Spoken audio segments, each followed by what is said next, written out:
Welcome to the CACFP Policy and Procedure Manual, Chapter 8, Procurement. Training presented by the Oregon Department of Education Child Nutrition Programs. This session is an overview of the CACFP Policy and Procedure Manual for Center-Based Sponsors, Chapter 8, titled Procurement. In this session, we will be specifically discussing Section A, General Information, Section B, How to Procure, and Section C, Procurement Method. A few of the learning objectives for this presentation are: become familiar with the basic concepts of procurement, understand the different procurement methods, and deepen the understanding of what is required for use of CACFP funding and what are the purchasing responsibilities of CACFP sponsors. Procurement is an important part of operating child nutrition programs because federal taxpayer dollars are used to purchase goods, products, and/or services. Therefore, sponsors need to understand and comply with local, state, and federal procurement guidelines to make sure that the federal dollars are being spent wisely. Child nutrition program procurement requirements apply to all sponsors across all types of programs. Procurement is a multi-step process for obtaining goods, products, and/or services at the best possible price. Proper planning before procuring goods, products, and/or services is worthwhile and has a critical role in obtaining the high-quality goods, products, and/or services needed at the lowest possible cost. All procurement procedures must be done in accordance with the most restrictive state or federal regulations. In other words, you are looking to get the best product from the best vendor at the best price. It also helps to ensure that there is free and open competition and that the taxpayer funds are being spent wisely. How a sponsor procures is dependent on a number of factors, including federal regulations, state general statutes, and the sponsor's own procurement plan. Within the sponsor's procurement plan, a sponsor would choose to either use the acquisition threshold set by federal procurement law, state procurement law, or sponsors may set a more restrictive acquisition threshold. An acquisition threshold is the amount of money a sponsor can spend up to before they are required to use specific procurement methods. Once the sponsor has determined what the applicable acquisition threshold is, they must adhere to the procurement method that is required to be used at that level of expense. Also, prior to procurement, regardless of the procurement method used, sponsors must determine and incorporate a clear and accurate description of the technical requirements for the property, equipment, or service being procured. Here is a table of the procurement methods and the individual dollar values that require their use. The higher the dollar value of the procurement action, the more complex the procurement method becomes. As you can see, the micro purchase threshold is not consistent between the state of Oregon and the Code of Federal Regulations. USDA Policy Memo CACFP 03-2022 allows program sponsors the option to choose a micro purchase threshold that is higher than what is identified in the federal acquisition regulation if they can meet the qualifications or circumstances that are listed in the regulation. It is also important to note that your organization may have an acquisition threshold that is more restrictive than the federal or state. It is always important to adhere to the most restrictive threshold. A specification is a description of the product or service a sponsor seeks to procure, and the description of what a bidder must offer to be considered for an award. The goal with product specifications is to be specific enough for vendor to quote exactly the product needed by the sponsor, but not so specific as to limit the number of vendors that can compete. Clear, concise specifications describe the required characteristics of the goods and/or services. When there is one well-known brand name or product that is used as the quality standard, regulations require that the bid document to say brand name or pre-approved equivalent. Knowledge check. When drafting a solicitation, CACFP sponsors should include detailed technical descriptions, but when it is impractical to do so, may specify a brand name or equivalent product description. True or false? The answer is true. Sponsors may use brand name or equivalent as a product specification if detailed technical descriptions are impractical. In this section, we will cover the 5 different procurement methods. We will discuss the differences between them and what situations require their use.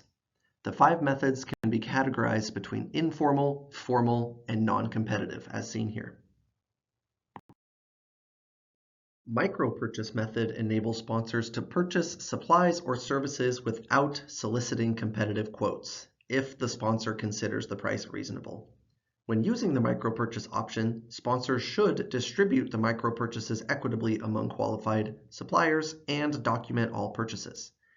CACFP sponsors may use the simplified acquisition method when the estimated amount of the purchase falls below the simplified acquisition threshold, but higher than the micro-purchase threshold. Regulations prohibit breaking up solicitations into smaller pieces to avoid the formal procurement process. Even though the informal procurement method is less rigorous, it is important to note that competition is still required, and the regulations must be followed. Sponsors must develop and provide written specifications to the vendors and acquire price or rate quotes from an adequate number of vendors. And although quotes may be received over the phone or face-to-face, sponsors must document all bids.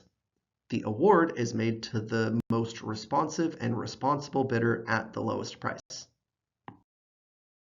Formal procurements are conducted when the purchase will exceed the simplified acquisition threshold. Prior to the procurement, a cost analysis must be conducted. Procurements must be publicly solicited, and the required provisions in 2 CFR Appendix 2 must be included. The 2 formal procurement methods are invitation for bids or request for proposals. If an invitation for bid procurement method is used, it must be awarded in accordance with the following requirements. A firm fixed price contract is awarded to the responsible bidder whose bid is the lowest price. Invitation for bids must be publicly advertised for no less than 14 days. The invitation for bids specifications must define the items or service in order for the bidder to properly respond. All bids will be opened at the time and place prescribed in the invitation for bids and must be opened publicly. Any or all bids may be rejected if there is a sound documented reason. A request for proposals is a procurement method in which either a fixed price or cost reimbursement type contract is awarded. Proposals are generally used when conditions are not appropriate for the use of sealed bids. They are awarded in accordance with the following requirements. Requests for proposals must be publicly solicited and identify all evaluation factors. Proposals must be solicited from an adequate number of qualified offerers. Any response to publicized requests for proposals must be considered to the maximum extent practicable. There must be a written method for conducting technical evaluations of the proposals received and making selections. Contracts must be awarded to the responsible offerer whose proposal is most advantageous to the sponsor with price and other factors considered. Non-competitive procurement in the CACFP is only allowed to be used when one or more of the 5 circumstances apply. The aggregate amount of the procurement transaction does not exceed the micro-purchase threshold. The item is available only from a single source. The public exigency or emergency for the requirement will not permit a delay resulting from a competitive solicitation. ODE child nutrition programs expressly authorize non-competitive proposals in response to a written request from the sponsor, or after a solicitation of number of sources, competition is determined inadequate. Knowledge check. Which procurement method are CACFP sponsors required to use if the single transaction or aggregate dollar value of a purchase is to exceed the micro-purchase threshold? Request for proposal, invitation for bid, simplified acquisition, or non-competitive procurement. When the amount of the purchase is to exceed the micro-purchase threshold, sponsors are required to use the simplified acquisition procurement method. Sponsors are required to have written procedures for how they will conduct procurements. The processes must conform to the standards identified in the Federal Procurement Regulations and CACFP regulation. Also, all documentation regarding any procurement actions taken under a federal award must be maintained on file for 3 years plus the current fiscal year. The state agency can request all documentations pertaining to the sponsor's procurement actions, including copies of any communication between sponsor and vendor or other procurement documents listed here. Knowledge check. All CACFP sponsors must maintain and use documented procurement procedures for use of the nonprofit food service account. True or false?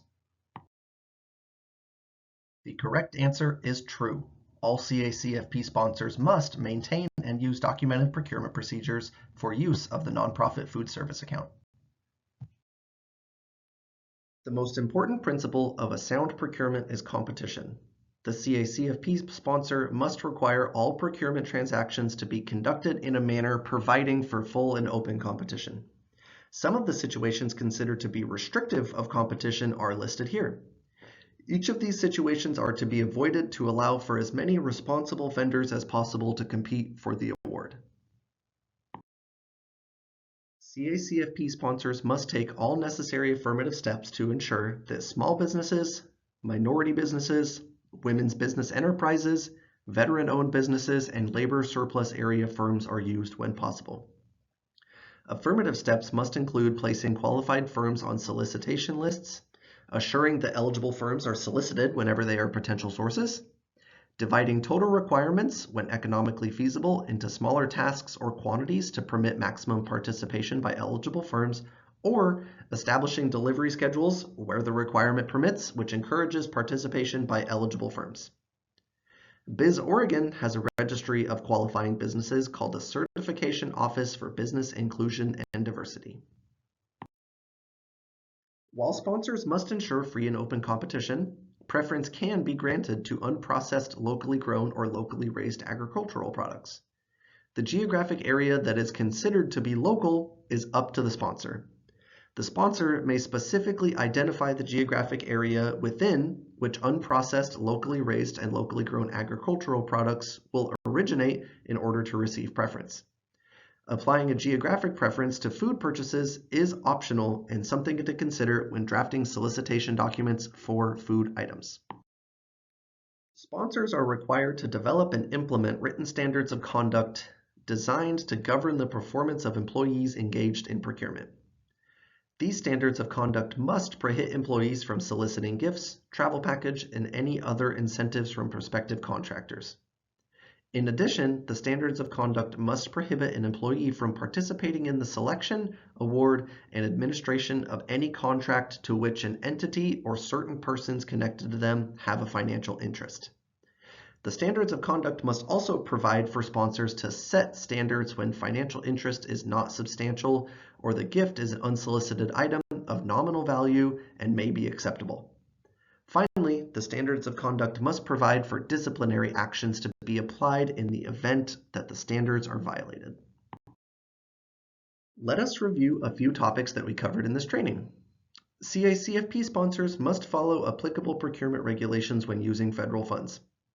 There are only 5 procurement methods: micro-purchase, simplified acquisition, invitation for bids, request for proposals, and non-competitive procurement. And procurement helps to ensure that there is free and open competition and that the taxpayer funds are being spent wisely. The Oregon Department of Education supports equity and excellence for every learner. This institution is an equal opportunity provider. Thank you for taking this training.